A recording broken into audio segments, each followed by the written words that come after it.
Hello friends, मैं doctor Amreen Fatima अपने YouTube channel wellness studio by doctor Amreen में आपका हार्दिक स्वागत करती हूं। और आज मैं SpO2 के विषय में बात करने जा रही हूं, क्योंकि इस कोविड में सबको SpO2 आपने बोलते हुए सुना होगा। हर एक इंसान SpO2 इतना हो रहा है, उनको पता हो ना पता हो SpO2 होता क्या है, but they know the term SpO2। सब SpO2 बोलना जानते हैं। तो पहली चीज़ तो हम जान लेते हैं SpO2 क्या होता है। SpO2 मतलब ऑक्सीजन सेचुरेशन। ठीक है, हमारे हीमोग्लोबिन में कितनी ऑक्सीजन की मात्रा प्रेजेंट है उसको हम लोग बोलते हैं SpO2। सपोज़ अगर किसी का SpO2 हमने चेक किया और आता है 92, तो इसका मतलब होता है 92% जो है वो हीमोग्लोबिन ऑक्सीजन वाला है, जिसको ऑक्सी हीमोग्लोबिन बोलते हैं। बाकी का 8% जो है हीमोग्लोबिन में अदर गैसेस प्रेजेंट है। ठीक है, इसको नापने का दो तरीका होता है। एक होता है ABG टेस्ट, जिसको बोलते हैं आर्टीरियल ब्लड गैस टेस्ट। ठीक है, और दूसरा होता है pulse oximeter. Arterial blood gas test जो होता है ABG टेस्ट, वो ज़्यादा रिलायबल होता है। और अगर ABG के द्वारा किसी का SpO2 जो है वो 80 से 100 आता है, 80 to 100 mm of Hg आता है, तो वो नॉर्मल होता है। ठीक, और अगर हम पल्स ऑक्सीमीटर के द्वारा नापते हैं तो अबव 90 होना चाहिए। ज़रूरी नहीं सबका 98 हो, क्योंकि हमारे सबकी बॉडी अलग अलग तरह से वर्क करती है। सबकी स्टेट अलग अलग तरह की होती है। कोई एक्सरसाइज करता है, कोई एक्सरसाइज नहीं करता। सबका लाइफ स्टाइल अलग है, सबका खान पान अलग है, सबका सोचने का ढंग अलग अलग है। तो कोई इसकी एक स्पेसिफिक वैल्यू नहीं होती, बस इसके अंडर रेंज में होना चाहिए। एक रेंज होती है, ठीक है ना। अब हम बात करते हैं कि इन दोनों टेस्ट में ज़्यादा अच्छा टेस्ट कौन सा, ज़्यादा रिलायबल टेस्ट जो है, ज़्यादा एक्यूरेट, ज़्यादा सही इन्फॉर्मेशन जो देता है वो देता है ABG टेस्ट। ABG टेस्ट मगर क्या होता है, इसमें ब्लड का सैंपल लेते हैं हम लोग आर्टरीज से, तो थोड़ा सा दर्द वाला होता है, पेनफुल होता है, और हम इसको बार बार नहीं कर सकते। इसलिए जो हम लोग ज़्यादातर यूज़ करते हैं वो हम लोग यूज़ करते हैं पल्स ऑक्सीमीटर। ये आसानी से, ये इतनी एक्यूरेट तो नहीं देता, पर ये जो देता है ये एक रिलायबल इन्फॉर्मेशन दे देता है। और इसमें क्या होता है कि हम लोग बार बार चेक कर सकते हैं अगर किसी पेशेंट को दिक्कत है, और इसको हम कहीं पे भी कोई भी इस्तेमाल कर सकता है। इसके लिए किसी लैब टेक्नीशियन को लाने की ज़रूरत नहीं है। ठीक, आपको मैं ये बता दूं कि एक चीज़ बहुत ज़रूरी है जानना लोगों के बीच में, कि SpO2 को हमको बार बार मेजर नहीं करना चाहिए। जब तक पेशेंट ठीक है, नॉर्मल है, तो उसको बार बार मत उसकी उंगली में लगाइए। वो कोई आपका मैच का स्कोर नहीं कि बार बार आप आके टीवी ऑन करके देख रहे हैं स्कोर कितना हुआ, 6 कितना चला, 4 हो गया कि 0 हो गया, क्या आउट हो गया। बार बार लगाने की ज़रूरत नहीं है। 1 से 2 बार दिन भर में, इससे ज़्यादा ज़रूरत नहीं। अब नेक्स्ट थिंग हम आपको बताने जा रहे हैं, सपोज़ अगर आप कहीं पे भी हो जहाँ पे आपके पास कोई ऑक्सीमीटर नहीं है, कोई ABG टेस्ट की कोई फैसिलिटी नहीं है, और फिर आपको कैसे पता चलेगा किसी का SpO2 डाउन हो रहा है। तो उसके कुछ लक्षण होते हैं। आइए मैं अब उन लक्षणों के बारे में बात करती हूँ। पहली चीज़ तो उसको सांस लेने में कठिनाई होने लगेगी, उसको सांस जो होएगी मुश्किल से आएगी, वो परेशान होने लगेगा। लंबी लंबी गहरी गहरी सांस लेने की कोशिश करेगा, पर उसकी सांसें क्या होंगी, उथली उथली होंगी, छोटी छोटी सांसें आने लगेंगी उसकी। सिर में भारीपन होने लगेगा, सिर में दर्द होने लगेगा। हो सकता है वो कुछ अजीब बातें करने लगे, क्योंकि हमारे दिमाग में जो होगा कन्फ्यूज़न होने लगेगा उसको। पैर उसके लड़खड़ाने लगेंगे चाल में, और उसका दिल की धड़कनें बढ़ जाएंगी। इसका मतलब SpO2 कम हो रहा है, और चिंता की बात है। हमें किसी डॉक्टर को या किसी परामर्श लेनी है, किसी हॉस्पिटल में इसको दिखाना है, ठीक है, या किसी क्लिनिक पे दिखाना है इसको पेशेंट को तुरंत के तुरंत।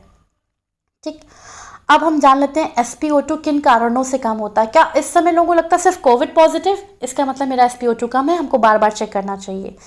ऐसा कोई बात नहीं है। अगर कोविड पॉजिटिव पेशेंट है तो उसका SpO2 लो आ रहा है, कोई भी लंग्स का इन्फेक्शन होगा, निमोनिया होगा, या लंग्स में पानी भर जाएगा, या COPD की दिक्कत होगी, क्रॉनिक ऑब्स्ट्रक्टिव पल्मोनरी डिसऑर्डर जिसको हम लोग बोलते हैं, लंग्स की कोई भी परेशानी होगी, या किसी को ट्यूबरक्लोसिस है, तो उन सभी लोगों को जो है उनका SpO2 कम आएगा। या कोई, ये तो हो गई मेरी बात इसकी लंग्स की।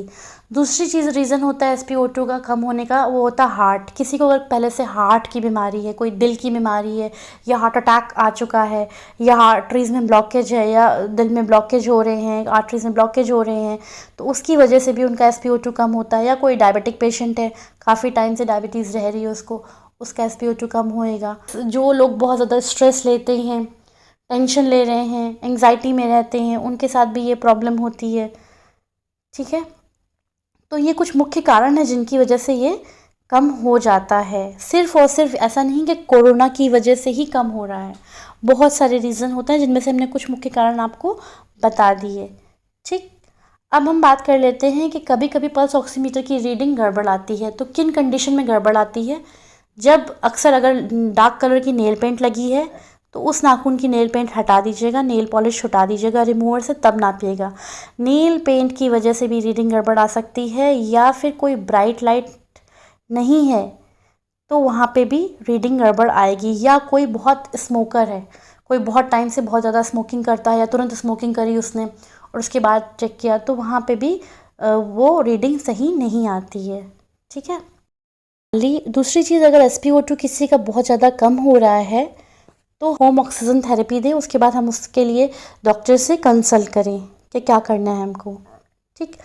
और एक चीज़ आजकल ये है कि सब ऑक्सीजन दिला दो, ऑक्सीजन दिला दो। अगर किसी का भी 90 से कम पहुंचा, 89 भी पहुंचा तो ऑक्सीजन दिला दो। अरे उसका अगर थोड़ा सा कम आ रहा है 85 89 तो आप उसके साथ मैनेज कर सकते हैं। उसको आप पेट के बल लिटाल दीजिए, जिसको बोलते हैं प्रोन पोजीशन। आप उसको पेट के बल लिटाल दीजिए। आप उसको उठा के बिठा लिए, और बट बिठाने का तरीका पीछे नहीं कि पेट पीछे टेक लगा के बिल्कुल स्ट्रेट जो पोजीशन होती है वो वाली पोजीशन में नहीं, उसको बिठा लिए और झुक के बिठा लिए। उसकी रीढ़ की हड्डी बहुत ज़्यादा स्ट्रेट नहीं होनी चाहिए, जो करेक्ट पोस्चर होता है उसमें ना बैठे, वो थोड़ा झुक के बैठे, उससे आराम हो जाएगा। उसको धीरे धीरे घूंट घूंट करके पानी लेने के लिए बोलिए।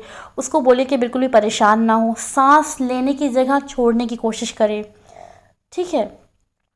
ये सारी कई चीज़ें हैं जिससे ये मैनेज हो सकता है। अगर ज़्यादा दिक्कत है तो आप प्लीज़ डॉक्टर से कंसल्ट कीजिए। आप उसको लेके जाइए, हॉस्पिटल लेके जाइए, क्लिनिक लेके जाइए, डिस्पेंसरी लेके जाइए। पर जहाँ पे चीज़ें मैनेजेबल हैं वहाँ पे पैनिक होने की ज़रूरत नहीं है, चीज़ें ठीक हो जाती हैं। ठीक है ना। अब मैं आपको एक तरीका बता देती हूँ कि अगर किसी को भी स्ट्रेस बहुत ज़्यादा रह रहा है, अगर वो कोविड पॉजिटिव है तो उसका 100% SpO2 लो होने लगेगा। तो उसका हमको पहले मेंटल स्टेट, उसको हमको मेंटली स्टेबल करना है। पहली चीज़ जान लीजिए। दूसरी चीज़, ज़बरदस्ती ऑक्सीजन मत दीजिए। 90 से ज़रा सा भी लो है, 89 88 में लोग ऑक्सीजन दे रहे हैं।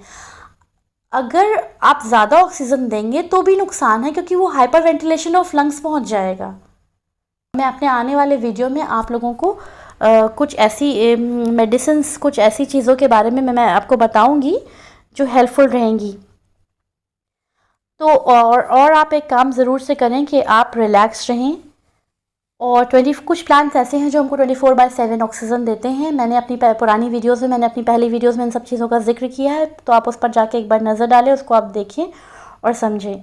प्लीज़ फ्रेंड्स, मेरी वीडियो को लाइक करिएगा, सब्सक्राइब करिए, शेयर करिए, क्योंकि मैं आपके लिए बहुत इम्पॉर्टेंट टाइम निकाल के वीडियोज़ बना रही हूँ और सिर्फ आप लोगों के लिए बना रही हूँ, ताकि आप लोगों के तक सही इन्फॉर्मेशन पहुँचे।